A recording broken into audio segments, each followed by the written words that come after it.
Sharqi Turkistonda irqiy qirg'inchilik jinoyati sodir qilayotgan Xitoy Kompartiyasi Markaziy komiteti tashqi ishlar ishxonasining mudiri, tashqi ishlar ministri Wang Yining Turkiya ziyoratiga qarshi Uyg'ur ommaviy tashkilotlari birlashma bayonot e'lon qildi. Dünya Uyghur Qurultiy Fondi, Uyg'ur Akademiyasi Fondi, Sharqi Turkiston tadqiqot fondi jamiyati, Uyg'ur harakati tashkiloti va Uyg'ur tadqiqot markazi birlikda e'lon qilgan bayonotda Xitoyning Sharqi Turkistonda Uyg'ur va boshqa turkiy musulmonlarga qaratilgan irqiy qirg'inchiligining davomlashayotganligi ta'kidlandi. Bayonotda Turkiya doiralari va jamoatchiligi Xitoyning irqiy qirg'inchilikka qarshi maydonni ifodalashga va Uyg'urlarning talablariga quloq solishga chaqirdi.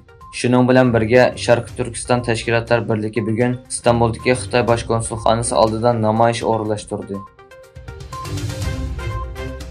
Amerika Davlat Majlisi a'zolari Jennifer Waxstone bilan Carlos Jimenez boshchiligida o'tkazilgan Uyg'ur majburiy emgaki mahsulotlarini fosh qilish qonunining rasmiy tunishtirilgan bo'lib, mazkur qonunga asosan Amerika Osiyo bozoriga kirgan har qanday shirkat Uyg'ur rayonidagi majburiy emgakka chetishlik mahsulotlarga munosabatli barliq uchurlarni tekshirishi va oshkorlashi kerak ekan. Xitoy tashqi ishlar ministri Chingang bir oyga yaqin yo'qolib ketgandan keyin mansabdan qoldirilgan. Uning huquqini Xitoyning bosh diplomatiya amaldori Wang Yi o'tkazib olgan. Bu o'zgarishlar Xitoy hokimiyatining sirliq, g'alati va yang ichida huquq so'zisi qiladigan mohiyatini oshkorlab bergan. O'tgan yili 12 oyda Xitoy tashqi ishlar ministri bo'lgan Chingang bu yil 6-oyning 25-kunidan boshlab yo'qolib ketgan. Bir qancha muhim xalqaro yig'inlarga qatnashmagan bo'lib, shuningdan tortib xalqaro taratqulardan diqqat nuqtasida bo'lib kelgan edi. Xitoyda turishliq mudofaa shirkatlarining Rossiyaga maxfiy holda nurg'un harbiy aslahalarni sotganligi o'tirg'a qo'yildi.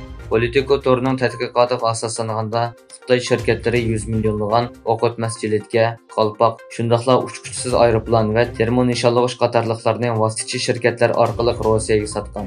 Tadqiqot natijasida Rossiyaning bu yil Xitoydan 100 million dollar qimmatidagi uchquchsiz aeroplanni import qilganligi, bu Ukrainaning Xitoydan import qilgan uchquchsiz aeroplanning 30 hassasiga teng keladiganligi o'tirg'a qo'yilgan. Shuning bilan birga Xitoyning o'q o'tmas jiletkasida ishlatiladigan sopol buyumlarning Rossiyaga eksporti bu yil 69% eshib 225 million dollardan eshib ketgan. O'xshash materialning Ukrainaga eksport qilinishi 61% tavallab 5 million dollarga tushib qolgan. Xitoy Yaponiya davlat mudofaa ministrligining yuqori darajalik muavin ministri Ino Toshironing Xitoyning hujum yuz berib qolsa Yaponiya Tayvanni qo'llaydi degan so'zini Xitoyning ichki ishlarga aralashganlik deb aybladi. Xitoy tashqi ishlar ministrligining bayonotchisi Mao Ino Xitoyning ichki ishlarga aralashdi va Xitoy Yaponiya munosabatiga ziyon yetkazdi dedi. Hindiston hukumati Xitoy mashina ishlab chiqarish shirkati BYDning Haydaroboddagi mega qurilish va ul aslahalar bilan hamkorlashib, Hindistonda 1 milliard dollarlik zavod qurish taklifini rad qildi. Xabar qilinishicha, bir Hindiston amaldori bu turning bexatarlik masalasini ko'zda tutib rad qilganligini bildirgan.